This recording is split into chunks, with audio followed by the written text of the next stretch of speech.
Hold your breath for the much-awaited staging of The Diary of a Young Girl, performed by Class 10. I would like to call the narrators on the stage.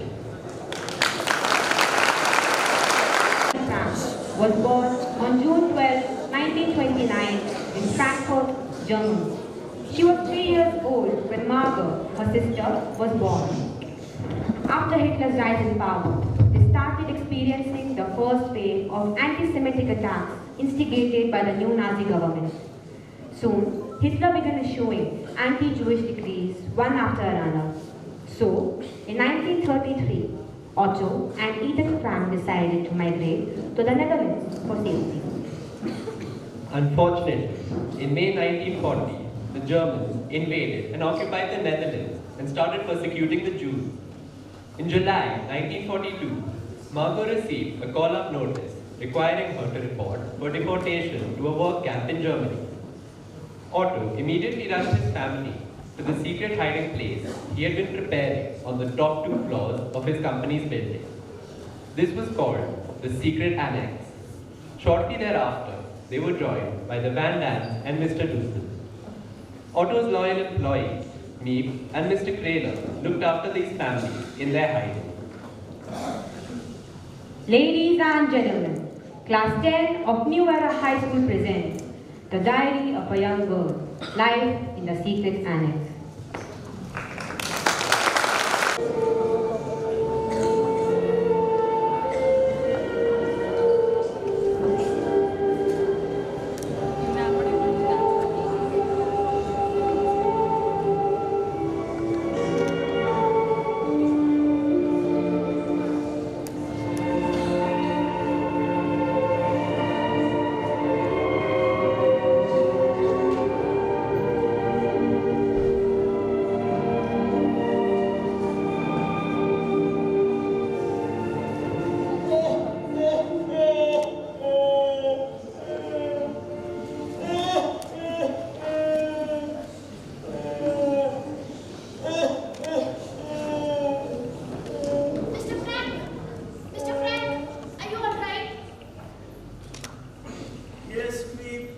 Yes. Mr. Frank, everyone in the office has gone home. It's after 6. Please don't stay up here, Mr. Frank. What is the use of torturing yourself like this? I've come to say goodbye. I'm leaving, me. Leaving? What do you mean? Where are you going? When? I don't know yet. I haven't decided. Mr. Frank, you can't leave. This is your home. Amsterdam is your home. Your business is your waiting for you. You're needed here, Mr. Frank. And now that the war is over, there are things... No, me. No. I can't stay in Amsterdam. There's too many painful memories for me. The house we lived in, the organ playing on the street, the school. I can't stay in Amsterdam, me. I'm not the person you used to know. I'm bitter. I have suffered so much. Forgive me. I shouldn't speak to you like this. Even you suffered with us. No, it wasn't suffering, Mr. Frank. You can't say we suffered. You suffered. And we were the ones who felt bad about it. No, mate, no. The things you and Mr. Kraler did for us, I'll never forget it. I'll remember it as long as I live. Mr. Frank. Come on, mate. Mr. Frank, wait. Did you see this? There's some of your papers here. We found them in a heap of rubbish after you left. Burn them. But Mr. Frank, there are letters and notes. Burn them, mate. All of them. Burn this. Your aunt's diary. Anne's diary. This. This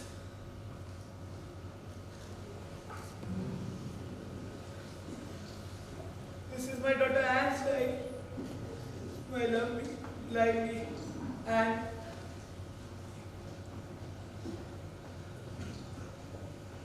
Monday, the 6th of July, 1942. 1942. Is it possible me that just 2 years ago, we were just so happy. Dear diary, since you and I are going to be great friends, I will start by telling you about myself. My name is Anne Frank. I'm 13 years old. I'm a German. I was born in Germany on the 12th of June, 1929. My family is Jewish, and so we emigrated to Holland when Hitler came to power.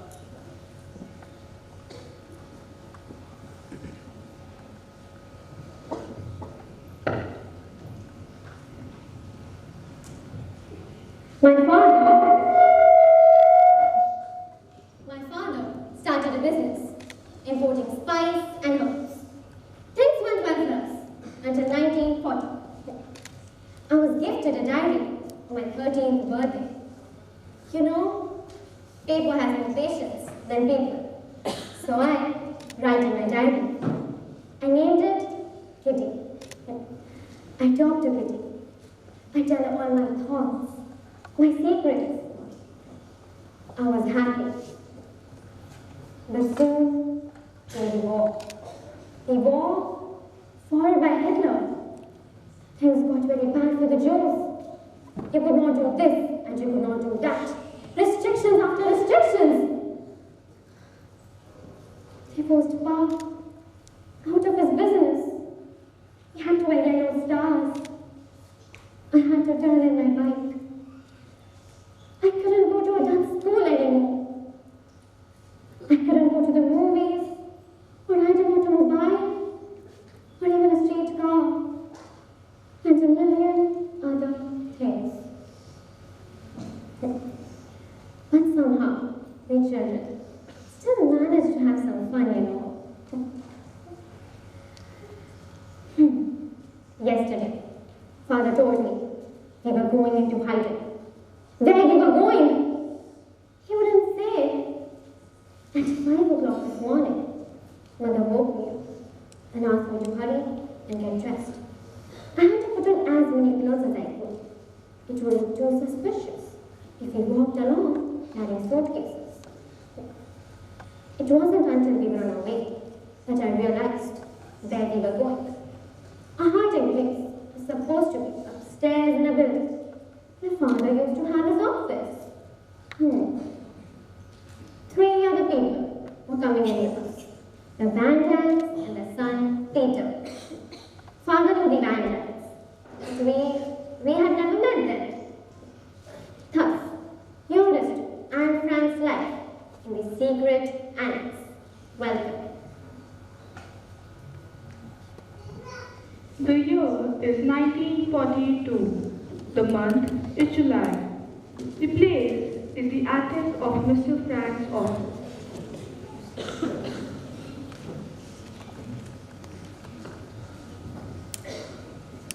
No. Something has happened to them. I know it. Now, dear, Mr. Frank said they'll be here at 7 o'clock. He said. they have 2 miles to walk. You can't expect them. No. They've been picked up. That's what has happened. They've been taken. You see? Thank goodness. Hello, Mr. Van Dam. Hello, Mr. Frank. Hello, Mrs. Van Dam. Hello, Mr. Frank. Hello, Peter. Hello, Mr. Frank. There were too many green police on the streets. We had to take the long way around. This is my wife, Edith. Mr. Van Dam, Mrs. Van Dam, and their son Peter. Meet my daughters, Margaret and Anne. Hello, Mr. Dussel. Hello, Mr. Vanda. Hi, Peter. Hello, Anne. How are you, Mr. Frank? Hello, Mr. Van Dam. Hello, Mr. Fraser. I'm sorry, Mrs. Frank. There's still so much confusion. Oh, please, don't think of it. After all, we'll have plenty of time to understand ourselves. Mrs. Frank, we put the stores of food you sent in here. Your medicines are here, and your soap and linen there, in that cupboard. I made up the bed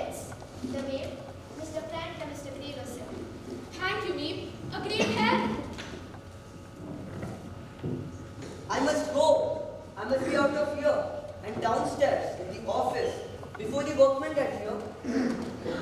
Both of us will be here to bring you food and news and find out what your needs are. Tomorrow, I'll get a better board for them. It needs a board which can be only opened from inside and ask it. Oh, Mr. Frank, did you tell them about the noise? I'll tell them. Goodbye then for the moment. I'll come up again after the workmen leave. I must leave too. Bye everyone. Bye Pete. Bye Sister Prilla. I'll go over the door and come.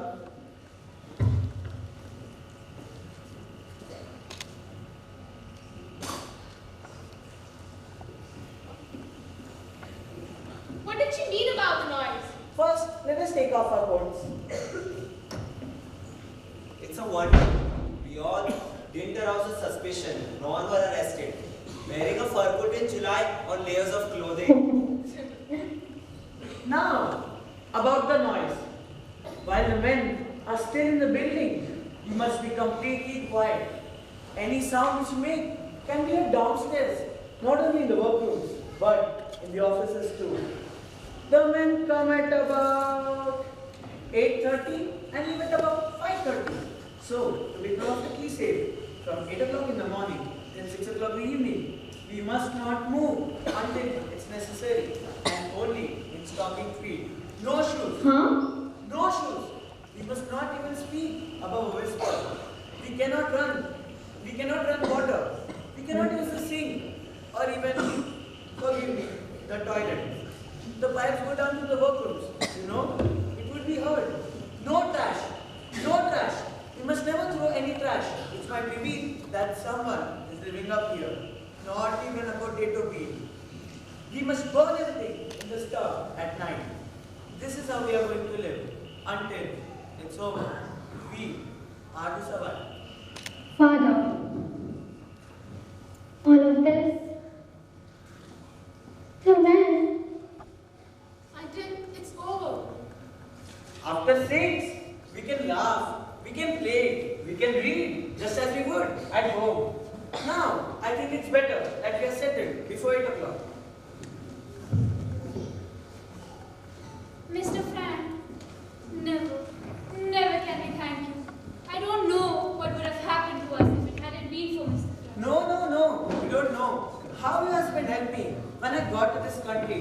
Knowing no one, not able to speak the language, I can never repay for that.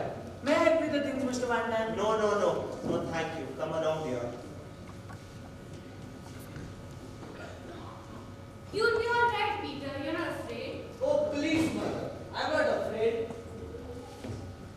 You too must have some rest, Eden. You didn't sleep last night. Nor you, Margaret. Okay, Father. I slept, Father. Wasn't that funny? I knew it was the last night in my own bed. And yet, I slept soundly. I'm glad, Anne. Now you can help me straighten things up here. Come with me, Margaret. Sure, Father. Peter, I'm glad you to be with us. Thank you, Mrs. Frank. Which school did you go to, Peter?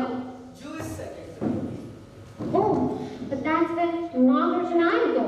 I never saw you around. I used to see you sometimes. You did? In the schoolyard. You were in the middle of a bunch of other kids. Why didn't you ever come over? I'm sort of a loner, you know. Oh, I see. What are you doing? You can't do that. Taking it off. But if you go out without a star, they'll arrest you. Who is it out? Yes, of course. Who is going out? But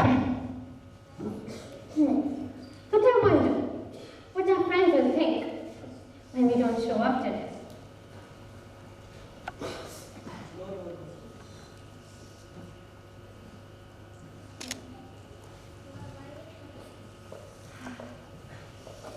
Pencil.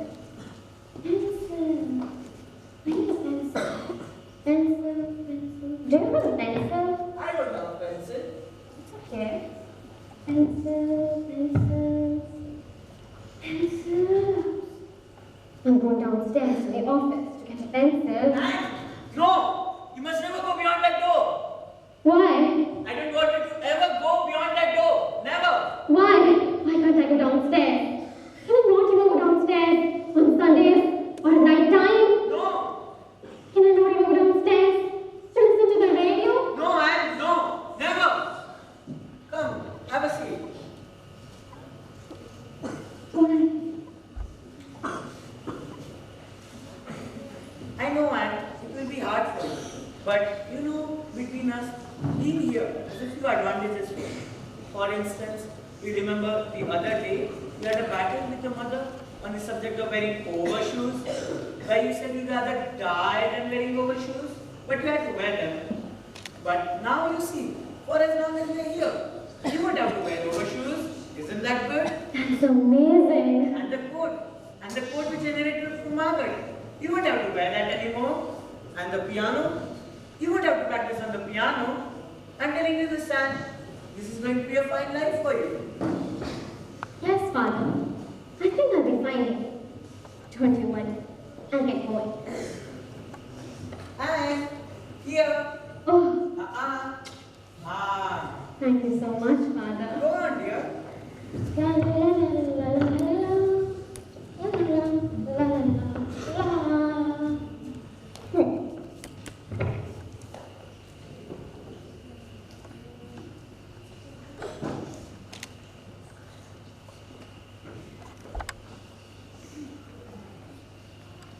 I expect I should describe what it feels like to go into hiding. But I really don't know yet myself. I really find it funny never to be able to go outdoors, never to breathe fresh air, never to run and shout and jump. It's the silence in the night that frightens me most. You know, every time I hear a creak in the house or a step on the street outside, I know they're coming for us. But the days, they aren't so bad. At least we know me and Mr. Craven are down there in the office waiting for us. I asked Father what would happen to them. And Peter found out they were hiding us. Father says they would suffer the same fate as we would.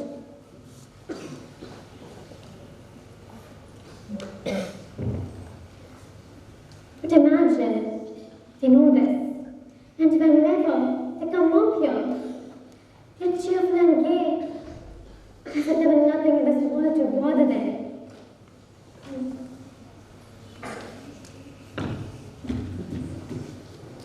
Friday, 1942. Today, I'm going to tell you our general news. Things are getting better. Don't you all worry. The weather is... It is a little after 6 o'clock in the evening, 2 months later.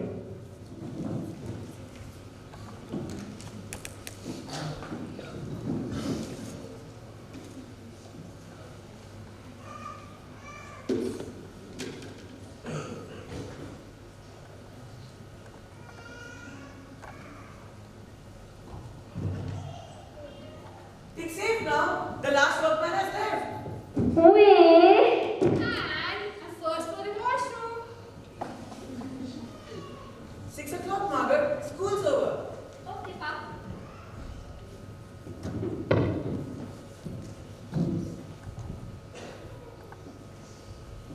Have you seen my shoes? Your shoes. You have them, don't you? I don't know what you're talking about. You're going to be sorry. Am I? Mother! Here, we can be fine. When did I get you? Mother! Peter, behave yourself. After sitting still all day and hardly moving, you deserve to have some fun, Mother!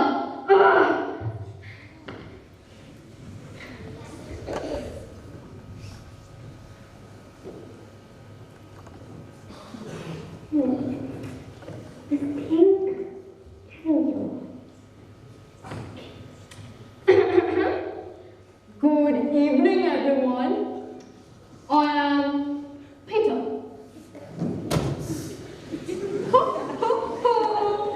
Forgive me. I am shy. I don't have friends. I don't talk to people. You know, I'm sort of a loner. Ha, ha, ha.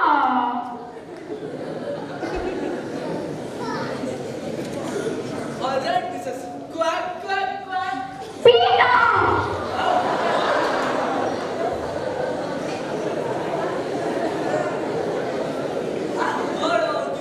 How you talk so much in class? That is called Mrs. Quack, quack, quack. You? How angry Mr. Easy got. He figured out a composition. Quack, quack, quack. That is just China. Quack, quack, quack. Then go on. Tell them how it was so good. The composition I wrote. That he read it out loud to the entire class, everyone. And also to his other classes. Quack, quack, quack. You're the most intolerable, insufferable boy I have ever met. Quack, quack, quack. Whatever!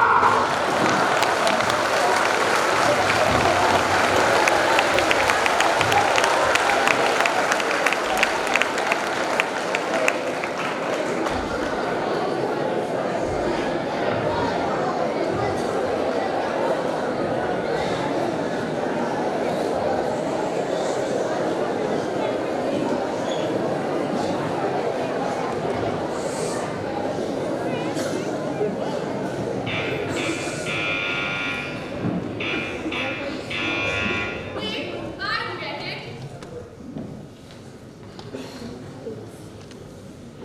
Mr. Crater, what a surprise!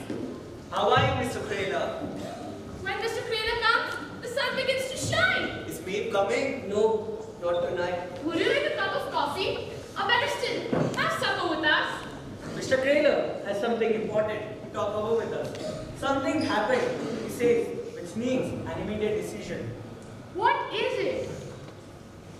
Usually, when I come up here, I try to bring up a bit of good news.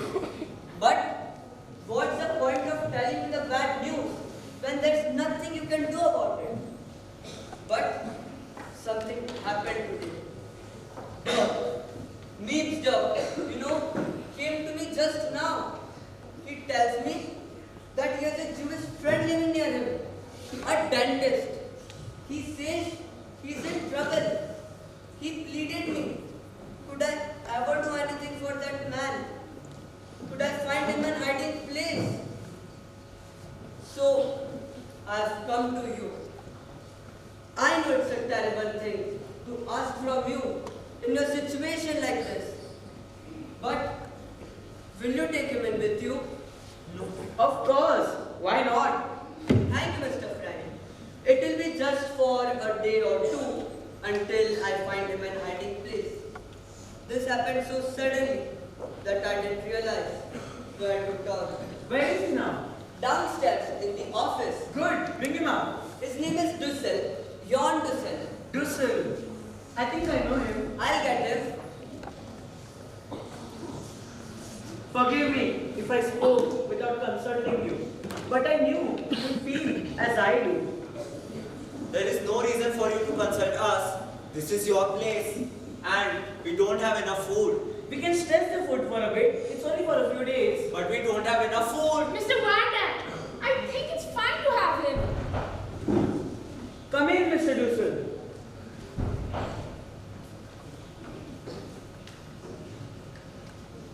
Mr. Dussel, this is Mr. Frank. Mr. Otto Frank? Yes, let me take your things.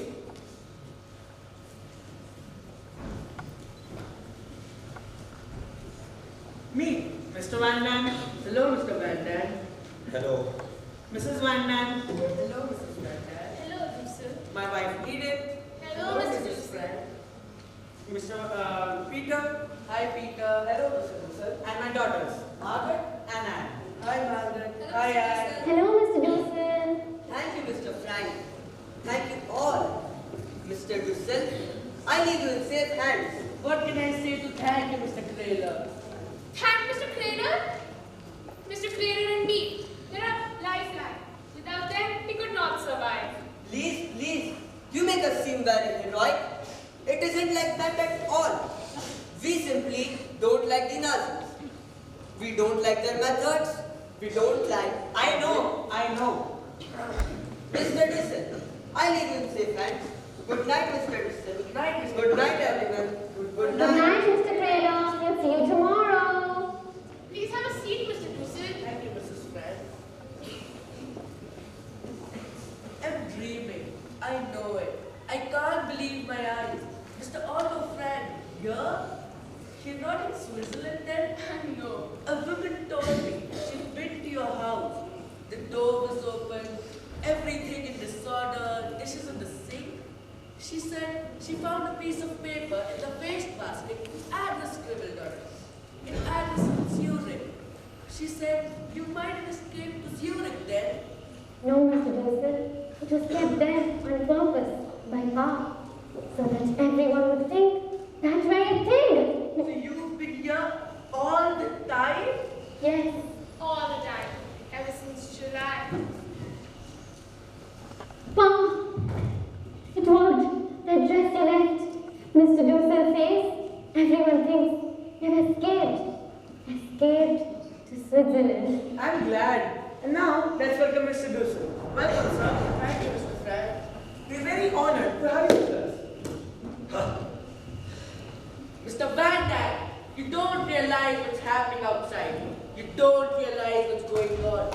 Right here in Amsterdam, every day, hundreds of Jews disappear.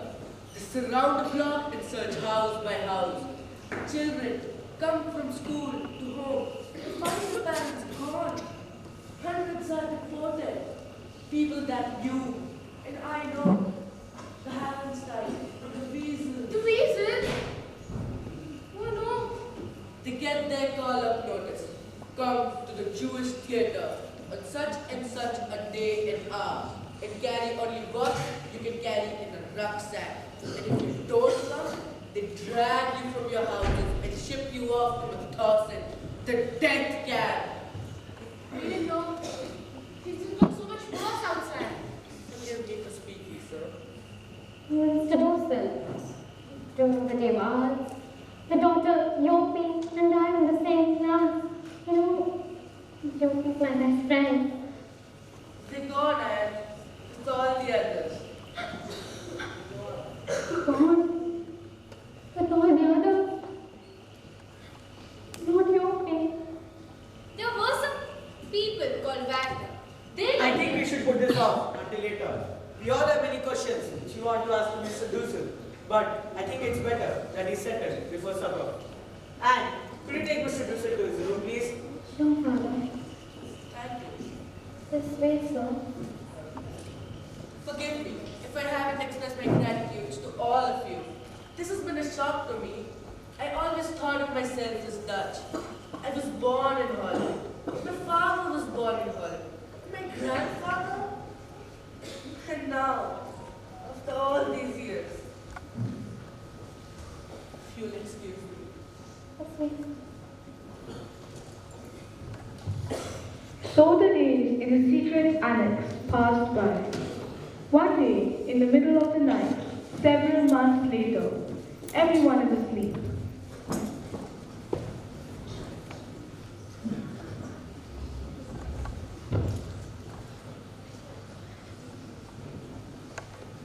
No.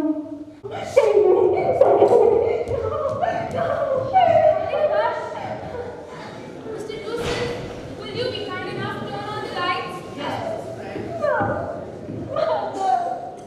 Something has to be done about that child. Yelling like that? Who knows? Someone might be out there on the street hearing us. She is putting all our lives in danger. You saved you.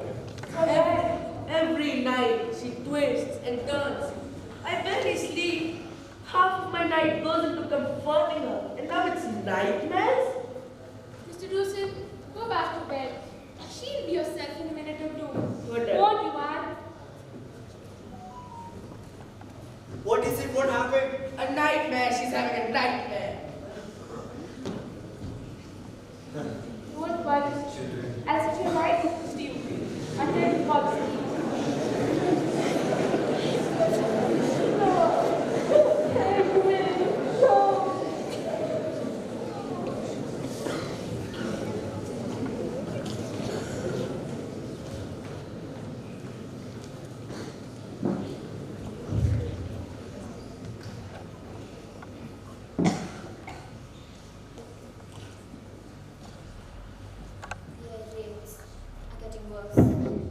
Come over, day and night. The noise is terrifying. Pa says it should be music to our ears.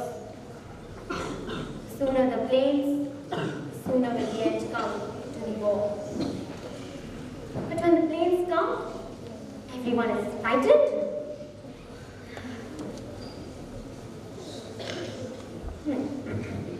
Friday, 9th of November, 1942.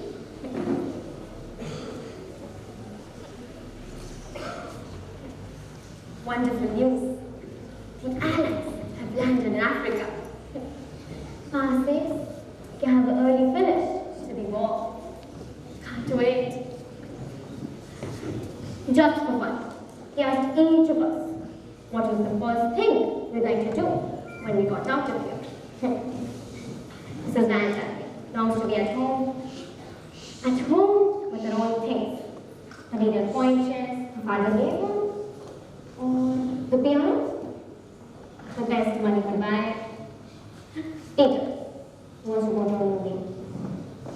Mr. Dussel, he wants to get back in the dentist trip. Why? Because he thinks he's losing his touch. Myself, there are so many things. I want to ride a bike again. I want to laugh till my belly hurts. To get new clothes. To have a hot tub filled with overflowing water. And lie in it for hours and hours. To be back in school with my friends. Can't wait. Saturday, the 1st of January, 1944. It's been 1 year. 1 year, 5 months, and 25 days. And still, there is no change in our life here. Seems like our life is at a standstill.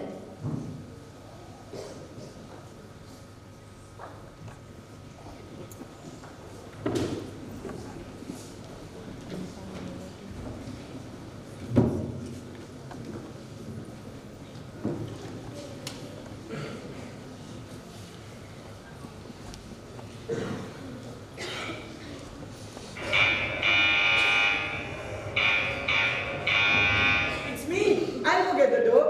Wake up, everyone. Meep is here.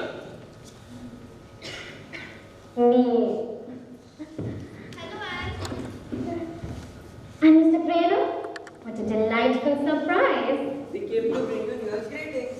You shouldn't. You should have at least wanted yourself. Don't say that. It's such a wonderful thing to have them here with us today.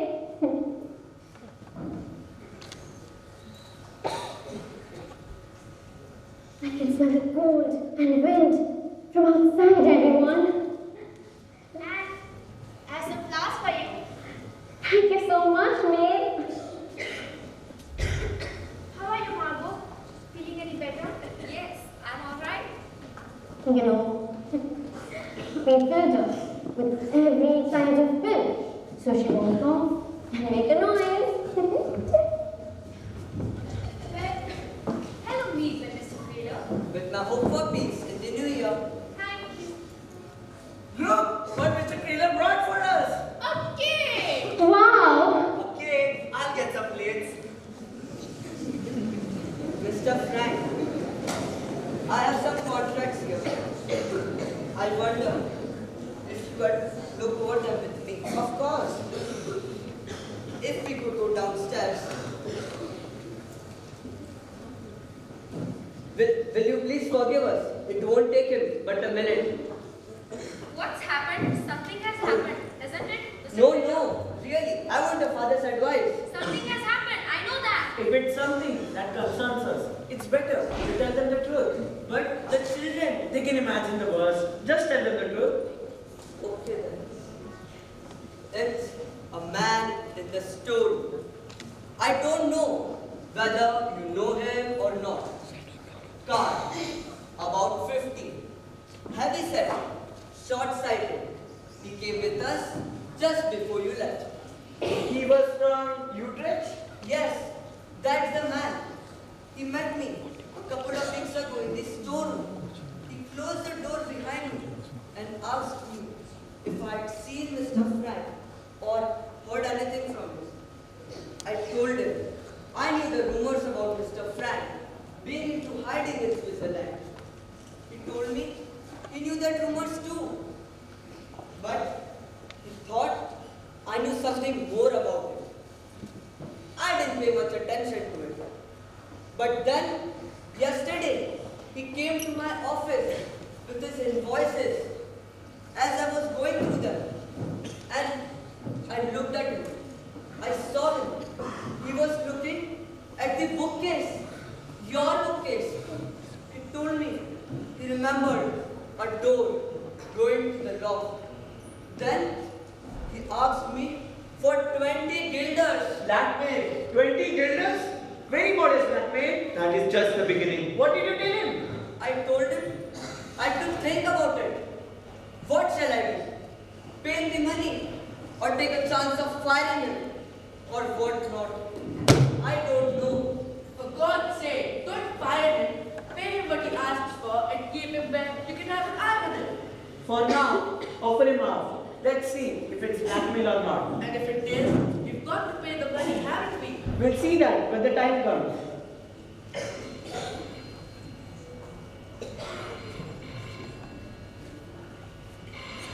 There's a telephone. What does that mean? A telephone ringing on a holiday? That's my wife. I told her I had to go to the office for some paperwork and call me there after she came out of the church. And yes, I offer him half. Let's hope for the best. Goodbye. Goodbye. Goodbye, Mr. Taylor. Goodbye, Lee. We'll go open the door and come.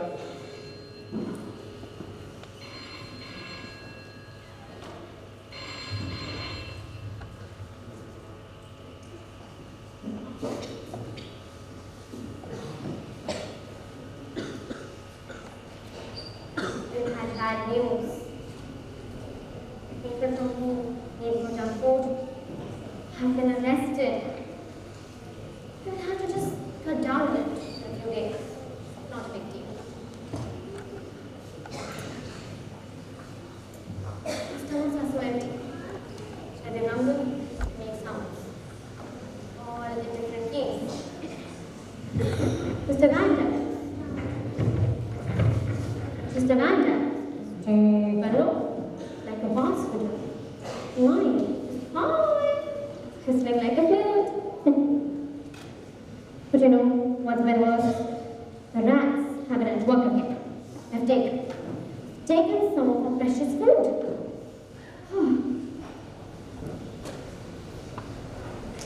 Have I been skipping too much from one subject to another? I'm sorry. I can't help it. You know, spring is coming. I can feel it. I feel it in my whole body and soul. I'm utterly confused.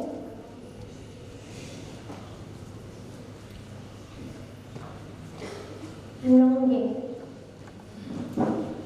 So longing. For everything. For someone. Someone to talk to. Someone who I can share all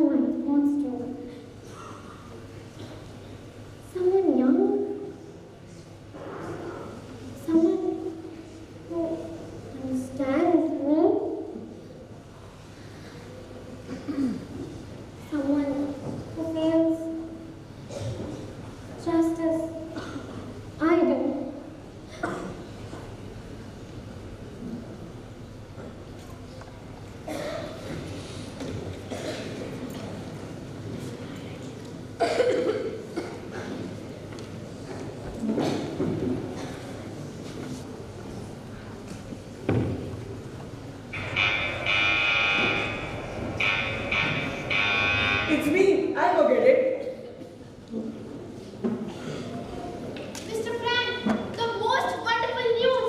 The invasion has begun! The invasion! Go on. Tell them. Tell them. Did you hear it, everybody? Did you hear what I said? The invasion has begun! The invasion! The invasion? The invasion? The invasion? The invasion! The invasion has begun! Yeah! But where? When, Neem? It began early this morning. You'll soon all be free. Yeah! Oh, Mr. Frank. Did you hear that? Yes, Mrs. Frank. But how do you know? The radio, the BBC, they said they landed on the coast of Normandy. The British? The British, Americans, Dutch, Poles, Norwegians, all of them. More than 4,000 ships. The Churchill spoke and General Eisenhower. Liberation Day we call it. Thank God it's come. At last. Well, continue celebration. I need to take my leave. Bye, Neem. Bye. Bye, Neem. Such a wonderful news. We've had great news, everyone. The invasion has started. Maybe I'll be back in school by fall with my friends. The joke is on us.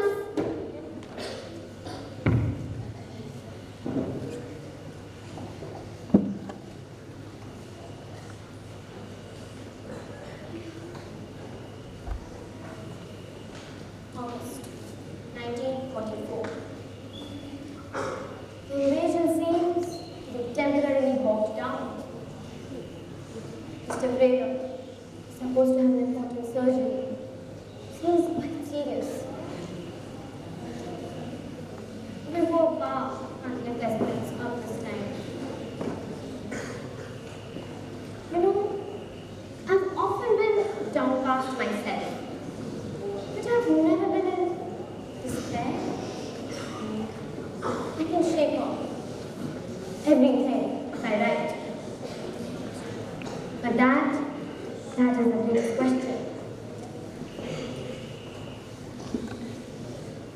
Everyone, will I ever be able to write well? I want to go on living long and long, even after my death. I'm 15 now.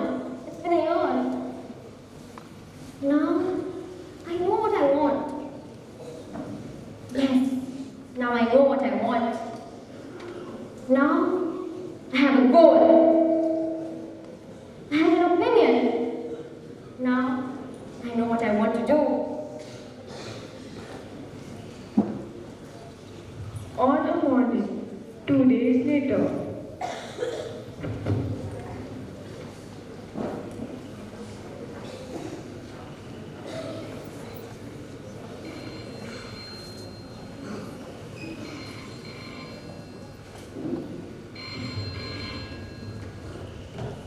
There it goes again, Mr. Frank. Do you hear? Yes, I hear. It's the third time in succession. I tell you, it's been trying to get us, but for some reason, she can't, and she's trying to warn us for something. Oh, please, please. You're wasting your breath. I tell you, something has happened for 3 days now. Veep hasn't come to see us.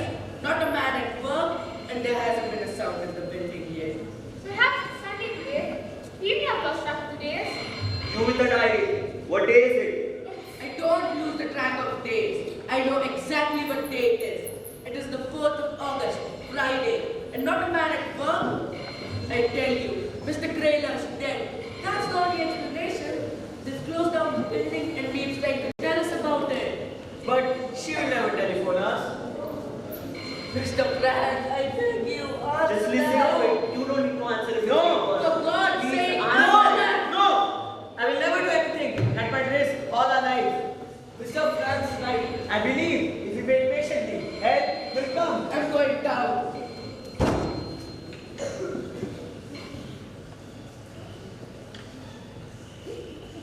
It has stopped. It's too late now.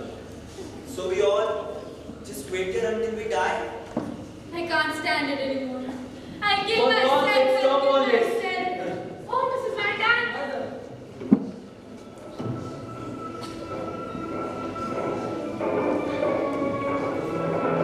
For 2 years, we've all lived in fear.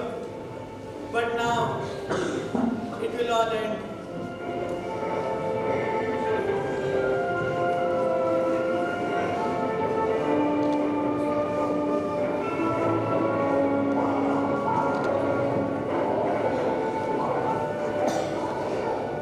And so it seems our stay here is over. They're waiting for us. And each allowed us 5 minutes. We can each take a bag and whatever towards the floating. Yes.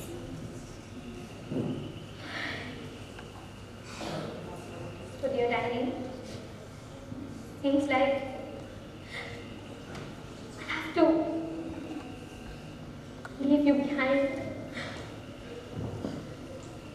But please, please, me, Mr. Grader. If you ever find this diary, please keep it safe for me. Please. Because someday I hope.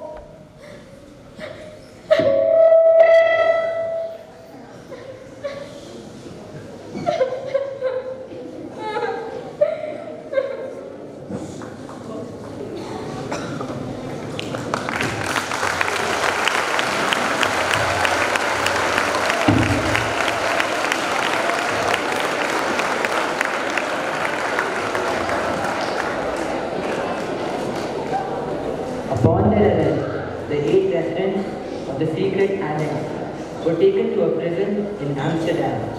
Later, they were transported to various concentration camps in Holland and Poland. Anne Frank died from typhus in 1945 in Germany's Bergen-Belsen concentration camp. Her sister Margot died a few days before Anne. A mere 2 weeks before, the camp was liberated by the American forces. Her mother, Mrs. Anne Frank, died of starvation and disease in Auschwitz in 1945. Only Otto Frank survived to tell the tale.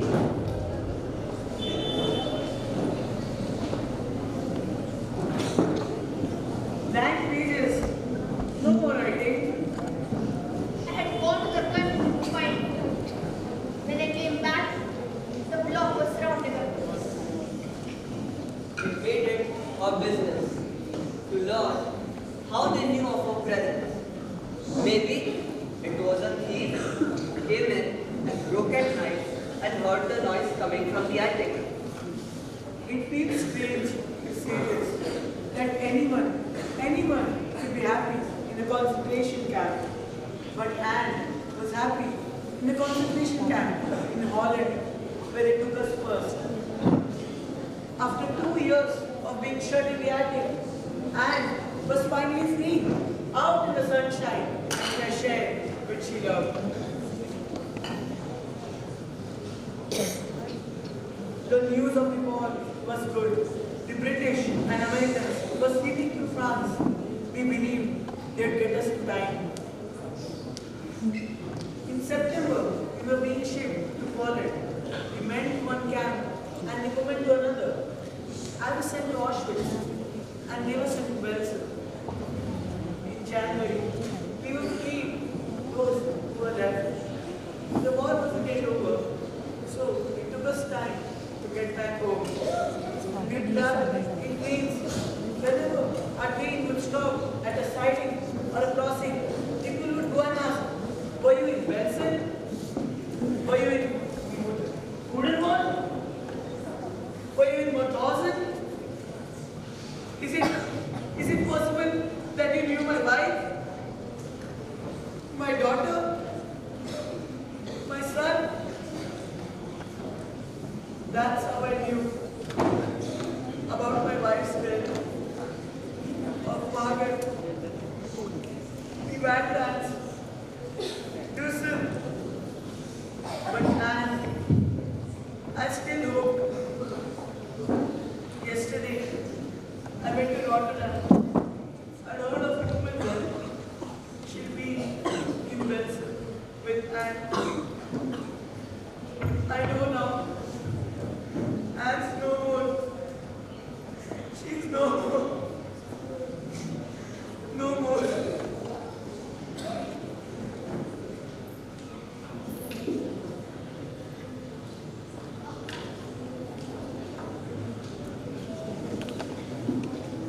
In spite of everything, I still believe people are good at heart. Yes, people are good at heart.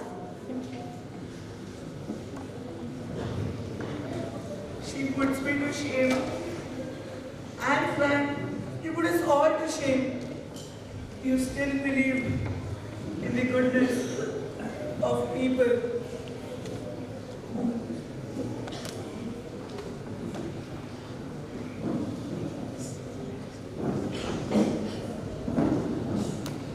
Otto Frank traveled back to the Netherlands over the next 6 months and searched diligently for his family and friends.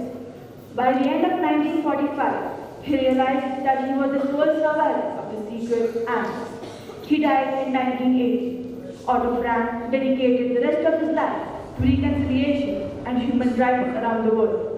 Anne's words teach us that in spite of all the atrocities and abuses that surrounded her, she believed that people are really good at heart and still believed in the goodness of people.